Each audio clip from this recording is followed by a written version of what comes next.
Okay, good morning, everybody. All right, it's that time of the day when I don't have reception. I'd rather be listening to Glenn Beck, although I don't know how interested I am in what Glenn Beck is saying right now. But I'm still somewhat interested. I was watching a video last night. They had Ben Shapiro having a discussion with, I don't remember the name of the other fellow, is a psychologist, and he's a religious Christian. I'm not sure if he's Catholic or Protestant. A very pleasant and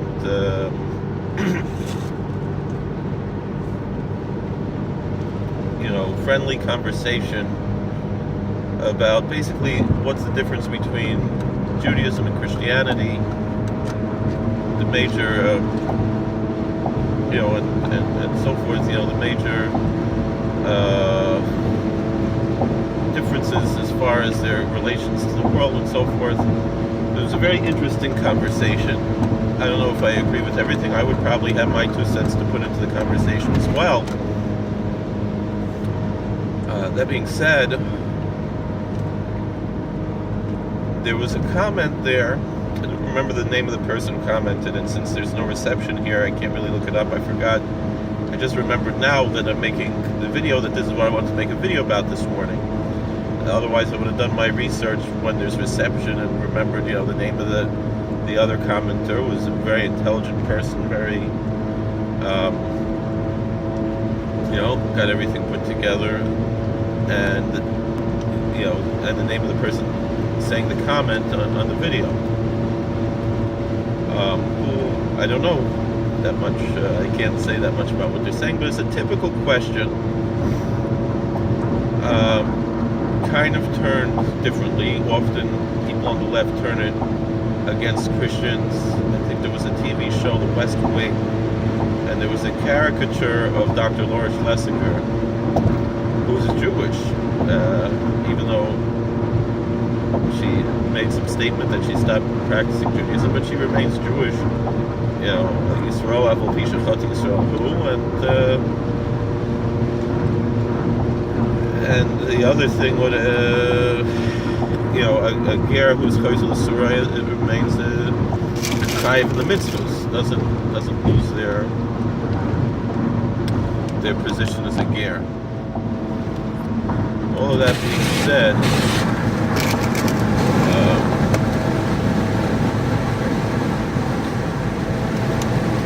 how do we, this was something that, they would put it all over the internet quite often, saying, your feelings about this and that from some biblical text, and what about what this and that says, and it's really quite bigoted and rude on their side, and, they're claiming that what they're saying is, against bigotry. That being said, I don't feel that this person writing this comment was particularly bigoted. They were just asking an honest question. How does Judaism approach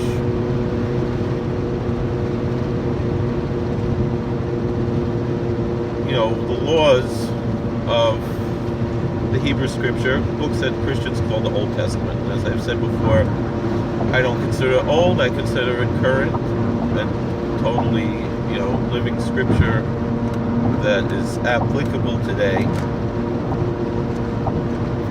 And so, he lists various, he or she, I'm not sure if it was a man or a woman who was writing this comment, but they were listing various mitzvos, various commandments, and how do we approach the questions of these various laws. So, for instance, the first one that was mentioned was shatnez, wearing mixed garments. Now, some people don't even read the biblical text, because the mitzvah of shatnez appears twice. They fail to recognize that it's particularly mixed garments of wool and linen. Your cotton poly blend is not a problem. And I believe this was also mentioned in this episode of the West Wing some years ago, and they kind of, asked, oh, should we get stoned for wearing a cotton poly blend? Excuse me. So first of all, shatnez doesn't say in the Bible that you're going to get stoned for wearing shatnez. It's the biblical word there.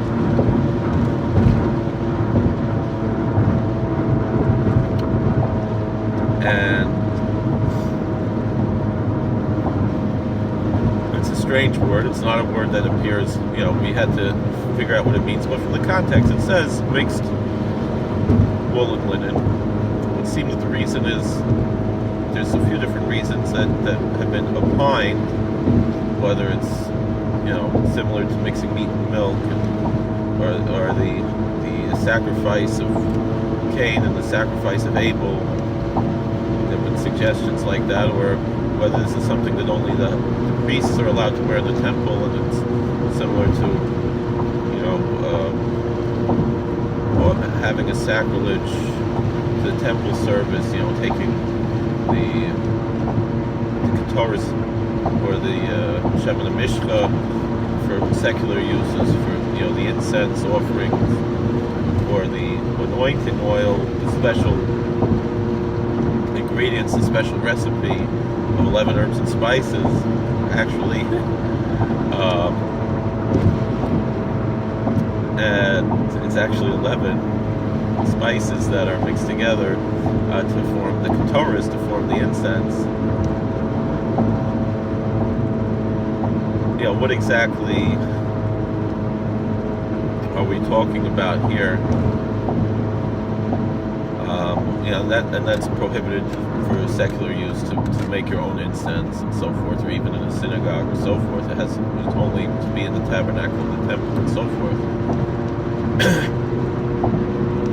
Putting that aside,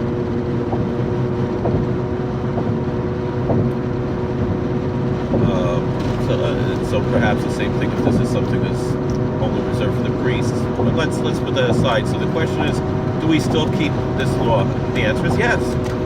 In fact, it's something that in the 20th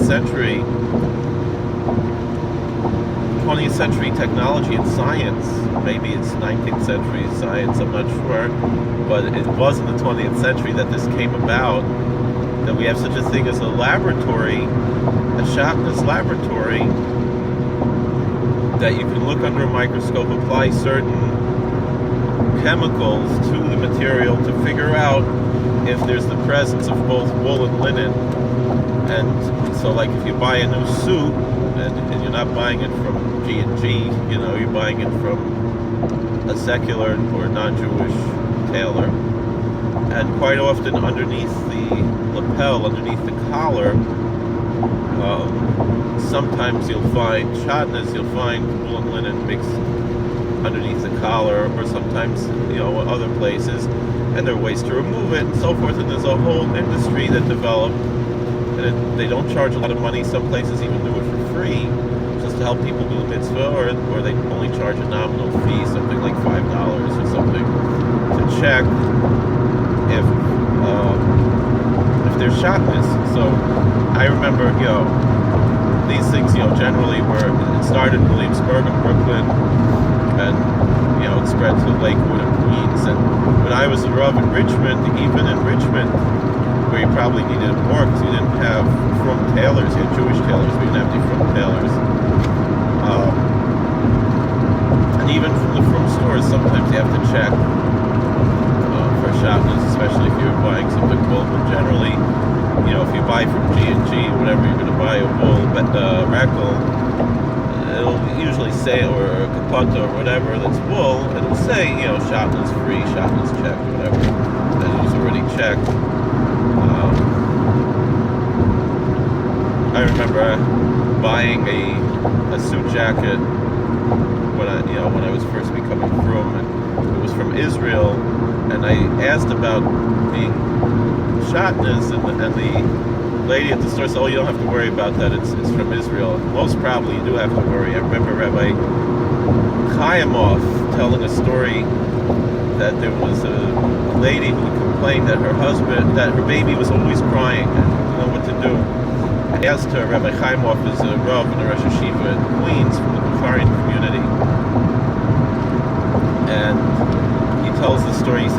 near the baby. He said, there's a blanket near the baby. He said, where'd the blanket come from? He said, well, my husband brought it home. He was in the Israeli army. And he said, there you go.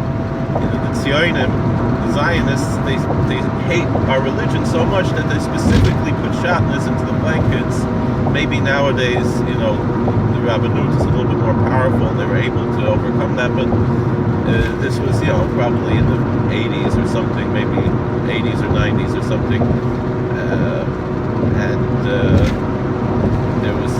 This was an older blanket, from earlier when they were, much more anti-religious, even though they're still pretty anti-religious today, but they were much, much more bigoted anti-religious in Israel, anti-Judaism, and they specifically went out of their way to put shatnez in the blanket, and lo and behold, it was true, the blanket was shatnez, and the mother actually said there was one time when the baby didn't sleep with the blanket, didn't cry, and they took the blanket away, and that was it. So, just an interesting piece of the story. So yes, it is something that we take very seriously. The first question about mixed, but it's specifically wool and linen. Even, there's a story in the Talmud where there was a rabbi, he saw a woman and he was sure that she was wearing shatnez, and he went up to her and took it right off of her, and it turned out she was a Canaanite or something. I don't remember what the story was. She wasn't Jewish, whatever it is, and so he had to apologize to her and pay for her embarrassment. But if she had been Jewish and she was violating the sin, he would not have, because he was saving her from sin. I wouldn't suggest it these days. You could probably get into a lot of trouble doing something like that, but of course that was in those days there was more self-rule and so forth. That's how it was. Next question is the Sabbath. Do the Jews keep the Sabbath laws? And again, the Orthodox Jews very strictly keep the Sabbath, even probably above and beyond the letter of the law, in a very strict way. The question is, they said, what about this of doing no work whatsoever on the Sabbath? Now, this is where the real answer comes into all of these questions, because then it goes on to ask about slavery and about other various things, and how do we approach this? And the answer is as follows. And the question came about, executing criminals, and at the end they asked about sacrifices in the temple. And what's taking the Messiah so long? Where's the Messiah now, eh? Right? Dathan. Edward G. Robinson and the Ten Commandments. And also Chief Wiggum. So let's go a little bit further. So each of these subjects probably could be a video to itself. And this is a great way to, I think, to work on YouTube to answer questions that people pose, even on other people's blogs, or commenting on other people's videos, particularly if they're more popular videos, that you're going to have more people looking at it and help you grow your channel. So let's go a little bit further. So the big answer to all of these issues is that Judaism is not a solo scriptura religion. I've made many, many videos discussing this issue of solo scriptura. I would assume that the person addressing these questions is either a Christian or comes from a Christian background and perhaps is no longer religious. All of this being said,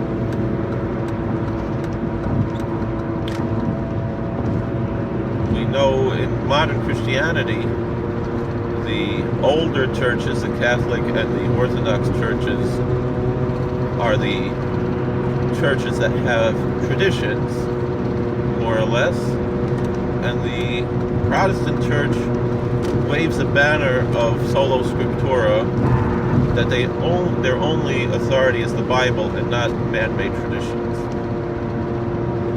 However, I've pointed out that Protestants have accepted many Catholic traditions. Of course, the Protestant churches grew out of Catholicism and not out of the Eastern churches. Almost in a way, there is quite an interesting thing of how in Judaism, in the West, you had the Reform movement and conservative movement, and in the East, there was really only Orthodoxy. Even if people were not totally observant, they generally were Orthodox in the Eastern synagogues, and the Sephardic or Edut HaMizrach, the Oriental synagogues.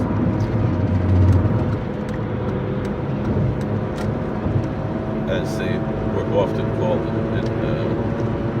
a parlance that we don't use anymore for whatever reason.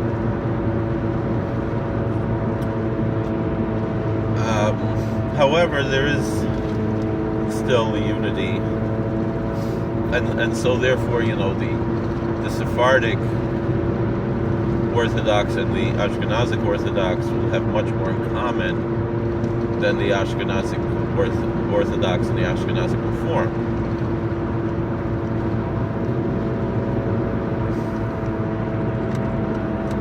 How are we going to get over here?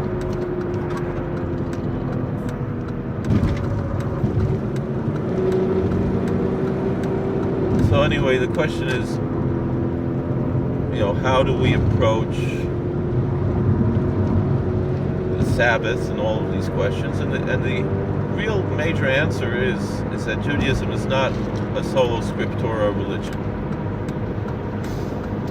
And I discussed how, in ancient times and in medieval times, you did have these solo scriptura groups who also really were not solo scriptura. They really also had their traditions. They were just different than ours, but they claimed to be more true to the biblical text, and they really weren't.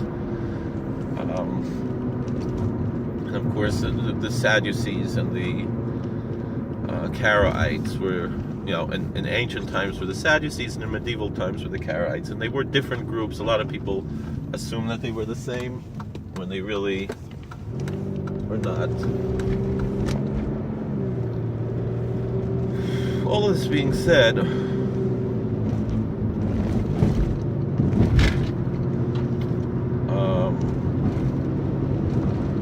I'm just about at work, so I don't really have time to continue on this. So, but the question would be about how do we approach, the death penalty and so forth, and how do we define what is work? So, of course, the rabbis said that there are 39 categories of labor that are prohibited on the Sabbath. And so, meaning someone could go and carry around in their house heavy furniture, and that's not considered work. And yet someone could do something simple like light a match, and that could be considered work. And the real issue is if there's some transformation that happens and so forth. What about the death penalty? Do we still impose the death penalty for people who violate the Sabbath? The answer is no, we don't. That's just it. And why not? The question is, so then are we not being true to our traditions, to the Bible? We're violating the Bible. It's the same question you could find in Christianity. Meaning when the story with Jesus, he who he was without sin should cast the first stone. Well, and I believe that if that story even took place, that happened with Sadducees and not with Pharisees. And I have videos that discuss that and prove that, I believe.